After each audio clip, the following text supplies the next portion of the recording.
नमस्कार. काही पुस्तकं अशी असतात की त्यांना पुस्तक सुद्धा आपण खरं म्हणू शकत नाही. पुस्तिका म्हणावं इतकी ती छोटी असतात. परंतु आपण ती जसं वाचायला लागतो तसं तसं कळत जातं की ते किती खोल आणि सखोल पुस्तक आहे. असंच एक पुस्तक आहे माझ्याकडे जेमतेम 100 पानी. त्याचं नाव आहे कृष्ण किनारा. लेखिका आहेत अरुणा ढेरे. हे पुस्तकाचा गोषवारा ऐकण्याआधी आपण हे समजलं पाहिजे की हिने हे पुस्तक का लिहिलं. पुस्तकाच्या सुरुवातीलाच हे का लिहिलं असंच नावाचं एक प्रास्ताविक आहे. त्याच्यामध्ये लेखिका असं म्हणतात की आपल्याकडे अनेक गोष्टी आहेत, साहसाच्या आहेत, आपल्या साहस आहे, शिवाय त्याच्यामध्ये बलिदान आहे, अनेक प्रकारचे आहेत, सुख आहे, दुःख आहे. परंतु त्याच्या खाली कुठेतरी जेव्हा मी वाकून बघितलं तेव्हा मला अंधार दिसला. आणि तो अंधार म्हणजे काय हे त्यांनी प्रत्यक्ष लिहिलेलं आहे. ते आता मी वाचणार आहे म्हणजे आपल्याला स्पष्टपणे ते कळू शकेल.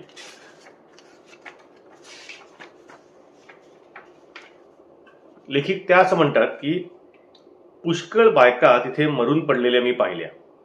कुणाच्या गळ्याला देवत्वाचं नख लागलेलं, तर कोणी पातिव्रत्याचं विष पेलेलं, कुणी निरागसतेचं कलंक लागून मेलेली, तर कुणी समाजपुरुषाच्या कठोर मिठीत घुसमटून गेलेली. काही झगडल्या होत्या, काही ताठ मानेनं जगल्या होत्या, काही अबोल सोसणाऱ्या होत्या. आपल्याला कळलं असेल याच्यावरनं की हा विषय हा बायकांच्या बद्दलचा आहे. हे पुस्तक आहे ते केवळ 3 गोष्टी असलेलं पुस्तक आहे. आणि तुम्ही जर का पुस्तकाचं मुखपृष्ठ बघितलं तर तुम्हाला इथे दिसेल की इथे खाली 3 बायकांचं चित्र आहे आणि वरती पूर्ण पुरुष कृष्ण याचं चित्र आहे. चला तर आता आपण सुरुवात करू.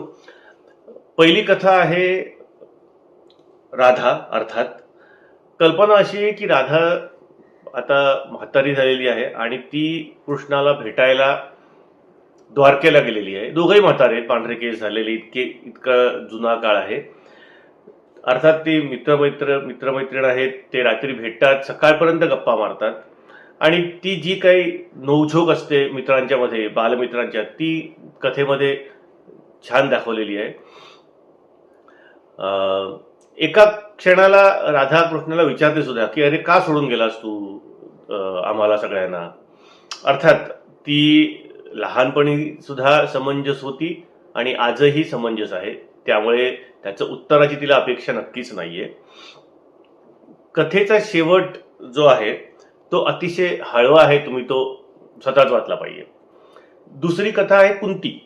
सुरुवात अशी आहे कथेची की युद्ध होऊन काहीच काळ झालेला आहे, नुकतंच संपलेलं युद्ध, आणि कुंती आणि गांधारी या गंगेच्या तीरावरती रात्रीच्या वेळी बसलेल्या आहेत आणि काही त्या गप्पा मारतायत. ओघानेच त्याच्यामध्ये त्या दोघींच्या नवऱ्यांचा विषय निघतो आणि दोघींच्या नवऱ्यांची कथा म्हणण्यापेक्षा ही वेगवेगळी आहे. हे आपल्याला सगळ्यांनाच माहिती आहे, सांगायची गरज नाहीये. त्यांची एकमेकांची चर्चा झाल्यानंतर कुंती आपल्या राजवाड्यात परत येते आणि मग कृष्णाचा तिथे प्रवेश होतो. त्याच्यानंतर ते गप्पा मारतात. त्याच्यामध्ये कुंती त्याला सांगते की मी कसं लहानपणापासून सगळं भोगलंय, कसा मला त्रास झालाय, वगैरे वगैरे वगैरे. आणि अर्थातच त्यामध्ये कृष्ण एक गोष्ट कुंतीला अतिशय स्पष्टपणे सांगतो. ज्यावेळी पांडवांचा विषय निघतो त्यावेळी कृष्ण म्हणतो की तुला 5 मुलं आहेत हे मला मान्य आहे, परंतु ती मुलं ही तू कुणाची बायको आहेस ह्याचा पुरावा नाहीये. अतिशय स्पष्ट आणि लागणारं विधान आहे. काही काळ ती निशब्द होते, परंतु नंतर कथेच्या शेवटी परत ती कृष्णाला निरुत्तर करते. वाचा तुम्ही.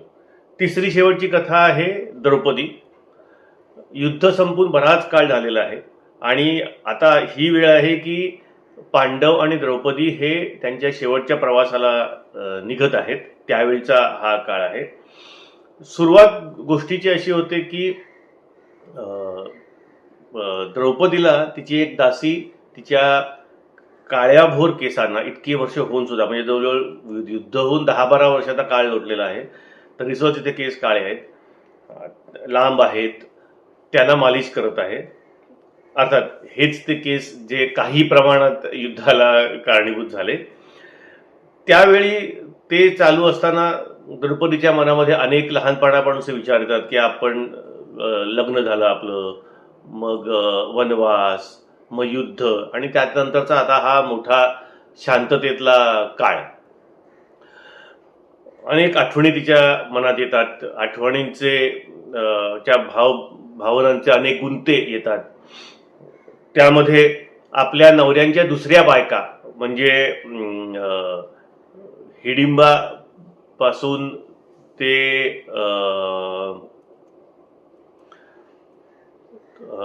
अर्जुनाची जी दुसरी बायको आहे सुभद्रा, तिथपर्यंत विचार त्या डोक्यामध्ये येतात. कृष्णाचा प्रवेश नंतर होतो, त्यावेळी ते निघायला निघतात प्रत्यक्ष हिमालयात जायला. त्यावेळी अर्थात त्याच्या आधी भीमाबरोबर त्याचे काही संवाद आहेत. भीम हा जेवढा आउटवर्ड त्याचा अपिअरन्स आहे तितकाच तो आतला अपिअरन्स हा अतिशय वेगळा आहे. ते छान संवाद आहेत वाचण्यासारखे. आणि नंतर त्यावेळी ते निघतात, त्यावेळी कृष्ण येतो, आणि मग कृष्णाबरोबर जे काही संवाद आहेत त्याच्यातला एक शेवटचा संवाद जो असा आहे, ती असं म्हणते की बाकी सगळं ठीक आहे, मी आयुष्य सगळं जगलंय, परंतु 2 गोष्टी राहिल्या अरे. एक तर राधेला भेटायचं राहिलं, आणि दुसरी यमुना बघायची राहिली. आणि ती निघून जाते आणि गोष्ट इथे संपते. ह्या तिन्ही गोष्टी जर आपण बघितल्या तर त्या एकमेकांपासून तशा काही संबंधित नाहीयेत.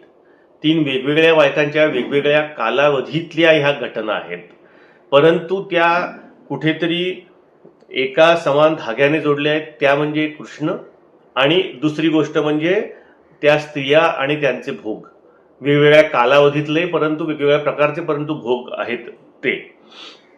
आणि अर्थात कृष्ण हा पूर्ण पुरुष आहे का नाहीये असे एक प्रश्नचिन्ह पण छोटूस आपल्या मनामध्ये ही तिन्ही कथा वाचल्यानंतर उत्पन्न करण्यात लेखिका यशस्वी झालेली आहे. तर प्रत्येकाने वाचावं असं हे एक छोटंसं परंतु पुस्तक लवकर वाचून होतं, परंतु याच्यावर विचार करायला बराच आपल्याला अवधी मिळू शकतो. असं हे मनात रुजणारं पुस्तक सगळ्यांनी नक्की वाचा. बाय बाय, धन्यवाद.